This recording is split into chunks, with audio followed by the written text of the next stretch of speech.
They said it was all about knowledge. And now I feel like I got most of it all. Yo, how you guys doing? It's your boy Hugh MC, coming at you once again from my office. Just to emphasize a point, this is the Clark Kent to my Superman, my alternate persona, and I'm coming from my office just to emphasize a certain point. I originally made a vlog in response to Token Black Chicks, I might not black enough for you vlog, you know. I've been surprised at all of the varying statements and reactions and responses that I've received to this particular vlog. And I'd like to thank everybody for the positive input. Those with the negative input, I mean, you're free to express yourself in any way that you feel, and, you know, I will respond accordingly. The thing is, I made this vlog in defense of African Americans and people, period, that speak properly or speak so-called standard English. And the thing I don't get, I've gotten a lot of African Americans and other people responding negatively, talking bad about Ebonics, attacking Ebonics, attacking so-called ghettoese, and I think they really missed the point. You know, you attack me, I attack you, we keep this cycle going. I mean, I've said it before, I'll say it again, no form of speaking or expression is superior or inferior to another. Simply different, you know. Let me continue my cycle. Only in America, that started off as a British English colony, do you see this drastic difference in vocal tone, diction, and dialect. And part of the reason that I theorize, and not only do I theorize, this is backed up by many European, British, English etymologists, they feel that the presence of Africans, especially in the South, due to slavery and our contact with Anglos throughout our umpteen years, say close to 600 years in America, with the Anglo population, we've influenced the way that they speak. And as they've influenced the way that we speak, of course. We're speaking English instead of our, you know, West African dialects or Arabic or, you know, whatever we may have grown up speaking if the slave trade never took place. It's, you know, I find it funny when I get these, you know, these African Americans who try to, you know, turn their noses up to so-called Ebonics or Afro-speak or ghetto English as if, you know, they have some superiority complex. You know, most of the time, you know, a lot of these people probably were beat up, had their lunch money taken by some ghetto bully, you know, and so right now they're just venting and projecting their anger out on this, you know. And it's one thing if you choose to speak proper English and you still know your history and your culture, and you just choose to speak proper English because you feel you express yourself better that way.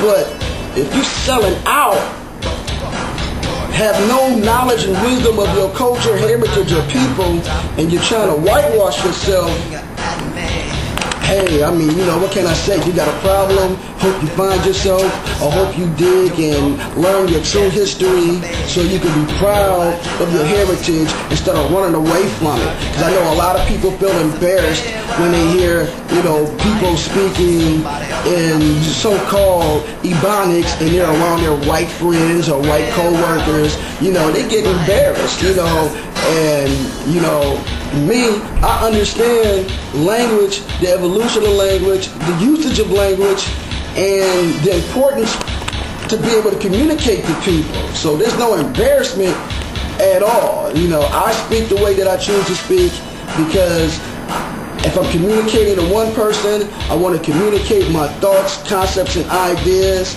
as clearly as possible, you know. So sometimes I gotta use a yada. I might say, do you understand what I'm saying? Or do you comprehend me? Capilla Venice, how from? But like, yo, a quick language lesson real quick. Another point I like to stress, a lot of words evolve. They transform in meaning, shape, and value over the centuries. And this one particular ugly word. Some people embrace it. Some people deny it, push it back. But in actuality, I believe this word, I'm talking about the N-word, I believe it's transformed, and actually there are two words that are being used sometimes in the same meaning, sometimes not, very rarely not, you know, but one ends with the ER, the other one ends with the A, and depending on which one you use and when you use it, they're totally different context, totally different meaning. Just a little point I like to emphasize. This word right here, sclavis, it is medieval Latin. Sclavis is derived from an Eastern European tongue for the tribal people, the Slavic people. Now, to the Slavic people, Slav meant something to the equivalent of people of a great multitude. But as we know, Latin is a Western European tongue, and it became adulterated, or it's been adulterated, sclavis, which is the root of the word slave in our modern English.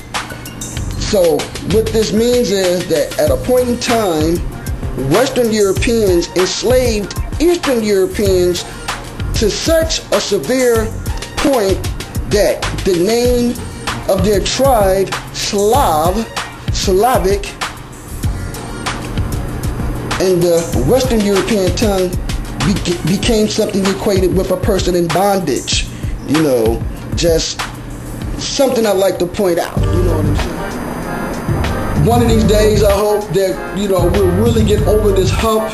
And like I said, I'm coming from my office. This is like, you know, this is my alternate world right here, you know, and this is where I get down a little differently than, you know, I may do when I'm in the studio or at the radio station or at the club or whatever, you know, and I hope people understand that.